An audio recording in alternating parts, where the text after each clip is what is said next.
Hello बच्चों, नमस्कार, अस्सलाम वालेकुम। मैं हूं पंकज जायसवाल और आप देख रहे हैं द होप क्लासेज। मेरे प्यारे बच्चों, आप लोग कैसे हैं? आई होप कि आप अच्छे होंगे और घर पे पढ़ाई भी कर रहे होंगे।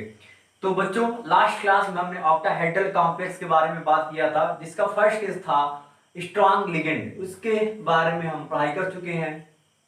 अब इसका सेकेंड केस होगा वीक लिगेंड। आइए इसको हम लोग शुरू करते हैं। तो वीक लिगेंड के बारे में हम जानेंगे। तो वीक लिगेंड कब होगा बच्चों?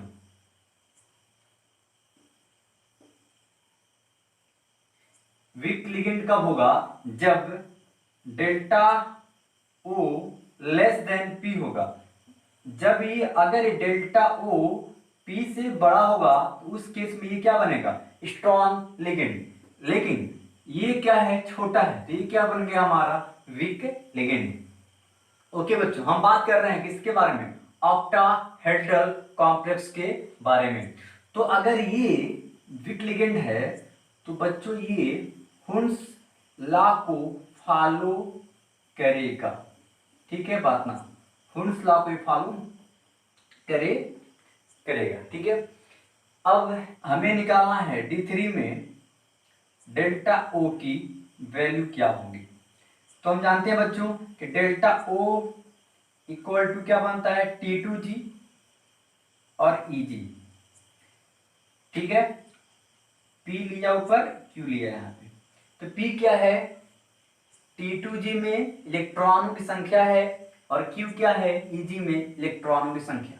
तो बच्चों हम पहले यहाँ पर अलग से भरेंगे और हम जानते हैं कि T2G को 3 बॉक्स मिलते हैं, 1, 2 एंड 3। इसको नाम दिया गया है T2G। एंड अगेन अगला हमारा EG है जो कि केवल 2 बॉक्स इसको मिलता है। तो भरेंगे, 3 भरना है। तो सबसे पहले कहां भरेंगे? T2G में। ऑक्टाहेड्रल में सबसे पहले हम भरते हैं T2G में और टेट्राहेड्रल में सबसे पहले भरेंगे EG में। अभी आगे आएगा। तो 3 भरना है, तो 1, 2, 3 भर गया। यानी कि डेल्टा O इक्वल टू क्या बनेगा? T2G EG। और यहां पर 3 है, 0 है। तो हम जानते हैं कि T2G का वैल्यू क्या बनता है? -0.4 बनता है, प्लस 0 इंटू EG का वैल्यू बनता है 0.6। तो बन गया -1.2 plus 0 equal to -1.2 answer. Okay बच्चों। तो बच्चों अब क्वेश्चन नंबर 2 करेंगे इसका हम लोग। D5 दिया हुआ है, इसमें डेल्टा O की वैल्यू आपको फाइंड करनी है। इसको आप लोग एक बार प्रयास करें, इसका आंसर कितना आ रहा है। करिए, कर लिया? देखो अब मैं करूंगा। सबसे पहले हम जानते हैं कि डेल्टा O की वैल्यू निकालनी है तो क्या बनती है? T2G और EG, ये बनता है बच्चों। तो सबसे पहले हम अलग से कहीं पे इनका वैल्यू फाइंड कर लेंगे। तो T2G में बॉक्स बनते हैं 3, तो मैंने यहाँ पर 3 बॉक्स लिया है T2G के लिए, और 2 बॉक्स बनते हैं EG के लिए, तो मैंने यहाँ पर लिया है 2 बॉक्स EG के। ओके, अब 5 भरना है और मैं जानता हूं कि लिगेंड कैसा है? वीक है। तो वीक लिगेंड में ये हुन्स लॉ को फॉलो करेगा।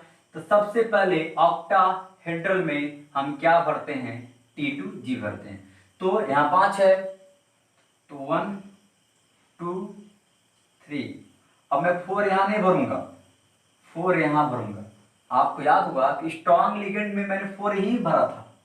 ठीक है, लेकिन वीक है ये, तो ये 3 के बाद 4 यहाँ भरूंगा और 5 को मैं यहाँ भरूंगा। आई होप कि समझ में आपको आ रहा होगा। ठीक है, ये 3 है और ये 2 है। देन अब क्या होगा? अब हम देखेंगे कि T2G का वैल्यू क्या होता है। ये बनता है -0.4 एंड EG का है 2 इंटू 0.6। तो ये क्या बन गया? -1.2 प्लस 1.2 इक्वल टू 0 आंसर।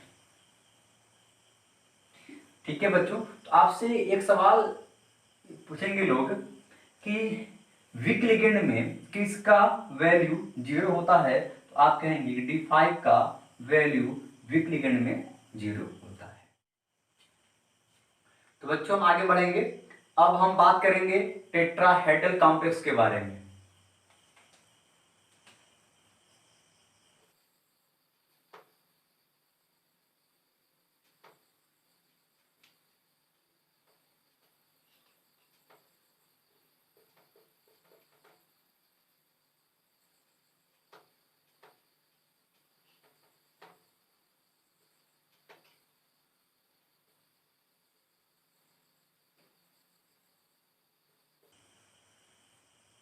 तो बच्चों हमको निकालना है टेट्राहेड्रल में क्रिस्टल फील्ड स्प्लिटिंग एनर्जी के बारे में। तो सबसे पहले समझेंगे ये कैसे बनते हैं, इनका शेप क्या होता है। तो ML4 यहां पर टेट्राहेड्रल में 4 लिगेंड एंट्री करते हैं और ऑक्टाहेड्रल में 6 लिगेंड वहां पर एंट्री कर रहे थे। तो ML4 और प्लस यहाँ पे N। बच्चों इसका हाइब्रिडाइजेशन क्या बनता है, sp3 बनता है। ठीक है बच्चों, इसका शेप कैसे बनेगा, तो एक M यहां लेंगे, M यहां पर क्या बच्चों मेटल है, और यहां पे एक लिगेंड लेंगे, 1 2 3 4, कुछ ऐसा बच्चों यहां पे इसका शेप बनता है। ठीक है, अब हम जानते हैं कि डी के 5 ऑर्बिटल्स होते हैं, तो पांचों के लिए 5 बॉक्स यहां पे बनाया जाता है। 1 2 3 4 एंड 5, 5 बॉक्स यहां पे बन गए हैं। हम जानते हैं कि इनका एनर्जी लेवल अभी सेम होगा, लेकिन जब इसके संपर्क में लिगेंड आएगा तो इनका जो एनर्जी लेवल है बच्चों ये चेंज हो जाता है।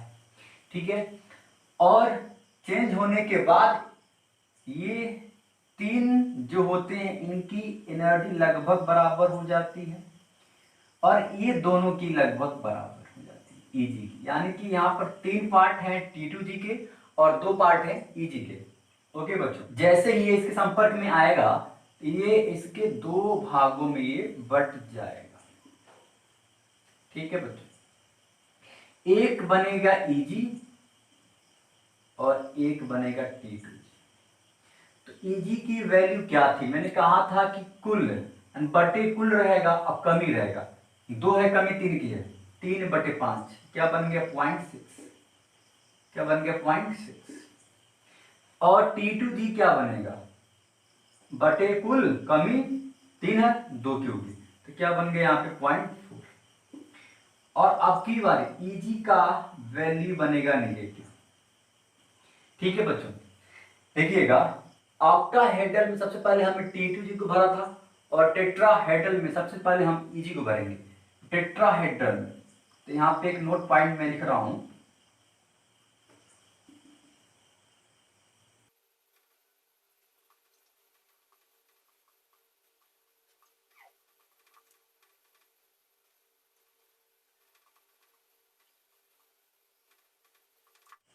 तो बच्चों ऑक्टाहेड्रल में सबसे पहले भरेंगे T2G को, और टेट्राहेड्रल में सबसे पहले भरेंगे Eg को।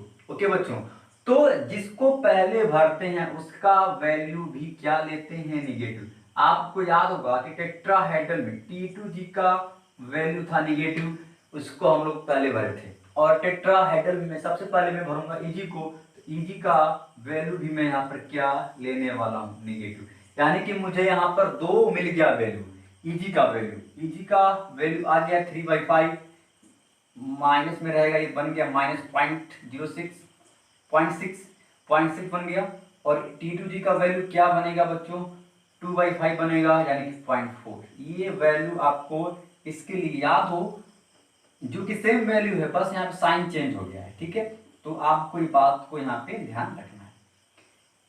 ठीक है, आई होप कि समझ में आपको आ रहा होगा। ठीक है, इसको लिखिए। तो बच्चों पुनः इसका दो पार्ट होगा, दो केस होंगे। केस फर्स्ट होगा स्ट्रॉन्ग लिगेंड और केस टू होगा वीक लिगेंड। तो मैं पहले बात करूंगा स्ट्रॉन्ग लिगेंड के बारे में। तो बच्चों मैं बात कर रहा हूं स्ट्रॉन्ग लिगेंड के बारे में। जो भी कहानियां हैं क्रिस्टल फील्ड से आप लोग ऐड कर सकते हैं। ठीक है, स्ट्रॉन्ग लिगेंड। और स्ट्रॉन्ग कब होगा? जब यहां पर ध्यान देंगे आप, इसका सिंबल क्या बनेगा? ये टेट्राहेड्रल है जिसका सिंबल बन गया डेल्टा टी, और ऑक्टा में क्या था? डेल्टा ओ था। ठीक है, तो टेट्राहेड्रल इसका सिंबल क्या बन गया? Delta T. तो डेल्टा टी की वैल्यू बड़ी होगी किससे? पेयरिंग एनर्जी से। तो मैं कहूंगा ये लिगेंड स्ट्रॉन्ग है। और इस केस में ये हुन्स लॉ को फॉलो नहीं करेगा। ठीक है, तो ऑक्टाहेड्रल में सबसे पहले हमने तो आगे बढ़ेंगे। और मैंने यहाँ पे क्वेश्चन लिया हुआ है कि D4 में डेल्टा टी की वैल्यू को फाइंड आउट करना है। ठीक है, तो सबसे पहले हम यहाँ पे लेंगे, हम जानते हैं कि पहले T2G के 3 बॉक्स बनते हैं, बना लिया, और EG के बनते हैं 2 बॉक्स। तो इसको भी मैंने यहाँ पे बना लिया। ओके बच्चों, और ये टेट्राहेड्रल है तो मैं सबसे पहले भरूंगा EG को। तो इसमें 4 भरना है, 1 2। अब 3 यहाँ नहीं भरेगा बच्चों, ये स्ट्रॉन्ग लिगेंड है तो मैं वापस से यहाँ भरूंगा 3 और 4। तो हमें क्या मिल गया? डेल्टा टी इक्वल टू मिल गया हमको T2G EG, और T2G का कितना आ गया? 0, और EG का आ गया 4। देन क्या बनेगा? 0 इंटू T2G का वैल्यू क्या था बच्चों? 0.4 था, एंड EG का वैल्यू क्या था? 4 टाइम्स माइनस 0.6। तो ये क्या बनेगा? 0 माइनस 2.4, यानी कि बन गया -2.4 आंसर। ओके बच्चों, ठीक है, इसको लिखिए। तो बच्चों इसका सेकेंड क्वेश्चन हम करेंगे, इसको आप लोग एक बार ट्राई करना। D6 में डेल्टा टी का वैल्यू फाइंड करना है। इसको एक बार आप लोग प्रयास करें, करेंगे बच्चों? चलिए मैं करूंगा, अगर नहीं किया है तो कर लो पहले। ठीक है, देखिए, तो सबसे पहले हमें निकालना है किसका वैल्यू? T2G का वैल्यू और EG का वैल्यू। तो T2G में बनते हैं 3 बॉक्स, हम जानते हैं, और EG में बॉक्स बनते हैं 2। और टेट्राहेड्रल है तो सबसे पहले इलेक्ट्रॉन को मैं कहाँ भरूंगा? भरूंगा EG में। तो 1 2 3 4, और एक बॉक्स में मैक्सिमम 2 आ सकते हैं, तो ये भर गया, 4 हो गया, 2 बाकी है, तो 5 1 6। यानी कि EG में मैं कहूंगा डेल्टा टी बराबर कि T2G में बना है 2, EG बना है 4, 2 और 4। तो इसका वैल्यू क्या बनेगा? तो मैं कहूंगा कि 2 गुणे T2G का वैल्यू यहाँ क्या बनेगा? 0.4 बनेगा, प्लस 4 टाइम्स EG का बनेगा -0.6। अभी क्या बनेगा? 0.8 माइनस 2.4 बन गया -1.6 आंसर। ठीक है, इसको लिखिए, आपका आंसर आ गया होगा। तो बच्चों इसका केस नंबर 2 लूंगा मैं यहाँ पे, और केस 2 में मैं क्या लूंगा? कौन सा लिगेंड लूंगा? यहाँ पर मैं लूंगा वीक लिगेंड।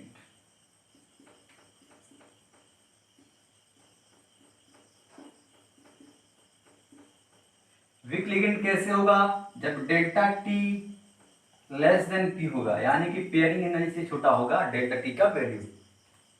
तो ये क्या करेगा? हुन्स लॉ फॉलो करेगा। ठीक है, तो क्वेश्चन हम फर्स्ट करेंगे, यहाँ पे D4 करते हैं। ठीक है, D4 करेंगे। तो यहाँ पे डेल्टा टी का निकालना है वैल्यू, तो सबसे पहले मैं क्या करूंगा यहाँ पे कि डेल्टा टी बराबर लिख लूँ कि T2G EG, ठीक है। अब दोनों का अलग अलग निकालो वैल्यू, तो मैंने लिखा यहाँ पे T2G, 3 बॉक्स यहाँ बनेगा T2G एंड EG में 2 बॉक्स बनने वाला है। तो हम जानते हैं टेट्राहेड्रल है, तो मैं पहले क्या भरूंगा, EG भरूंगा। कितना भरना है, 4, तो 1 2। अब 3 मैं यहाँ पर नहीं भरूंगा क्योंकि ये वीक है, तो 3 एंड ये 4, ठीक है। इसका भी 2, इसका भी 2 ही आया हुआ है, तो 2 गुणे 0.4 प्लस 2 गुणे -0.6, तो क्या बन गया -0.8 और -1.2 बन गया -0.4 आंसर। ओके, इसको लिखिए। तो बच्चों आप सेकंड करेंगे, आप करेंगे D7 में डेल्टा टी की वैल्यू को फाइंड करना है। करिए, सॉल्व करिए। कर लिया, कर लिया, देखो मैं कर रहा हूं डेल्टा टी, तो बन गया T2G और EG, ठीक है। तो अलग अलग निकाल लेंगे दोनों का वैल्यू। अब तो आपको करने आ गया होगा कि इसमें 3 बॉक्स होता है T2G में और EG में 2 बॉक्स होते हैं। आई होप कि आपको ये सब चीजें समझ में आ रही होंगी। अगर नहीं आ रहा है बच्चों समझ में, तो आप इसको फिर से देख, 1 बार 2 बार, ठीक है, आपको 100% समझ में आएगा, ठीक है। तो उसके बाद D7 भरना हमको है, तो यहाँ पे 7 भरना है। तो पहले कहाँ भरेंगे, EG में 1 2, तो वहां भर गया, वीक है तो 3 4 5। अब कहाँ आएंगे, EG में आएंगे, ठीक है, 6 और 7। तो ये क्या बन गया, 3 एंड ये 4, देन 3 इंटू 0.4 प्लस 4 इंटू -0.6 बन गया 1.2 माइनस 2.4 इक्वल टू -1.2। आपका ये बन गया आंसर, ठीक है। इसका आंसर आपका आ गया होगा, उम्मीद करता हूं मैं। इसको लिख लीजिए। तो बच्चों हम जानते हैं कि 3 होते हैं, टेट्राहेड्रल, ऑक्टाहेड्रल और स्क्वायर प्लेनर। तो हमें मुख्य रूप से यहाँ पर 2 ही पढ़ना है, ऑक्टाहेड्रल एंड टेट्राहेड्रल, इसको हमने पढ़ लिया, ठीक है। तो तीनों में संबंध क्या होता है देखते हैं। टेट्राहेड्रल को हम लोग डेल्टा टी से शो करते हैं, ठीक है। ऑक्टा को हम लोग डेल्टा ओ से शो करते हैं, स्क्वायर प्लेनर को हम लोग डेल्टा स्क्वायर SQ से शो करते हैं। तो डेल्टा टी की जो वैल्यू होती है ये बनती है 4/9 ऑक्टाहेड्रल के बराबर बनती है, first relationship. And square planar की जो वैल्यू होती है बनती है 1.3 ऑक्टाहेड्रल, ठीक है बच्चों। बच्चों हमने ऑक्टा के बारे में बात कर लिया, टेट्रा के बारे में बात कर लिया। तो अब हम इस क्लास को यहीं पे खत्म करते हैं, और आप लोग इस वीडियो को लाइक करें और कमेंट करके बताएं कि ये वीडियो आपको कैसा लगा। घर पे रहें, स्वस्थ रहें, घर पे पढ़ाई करें। जय हिंद, जय भारत, वंदे मातरम।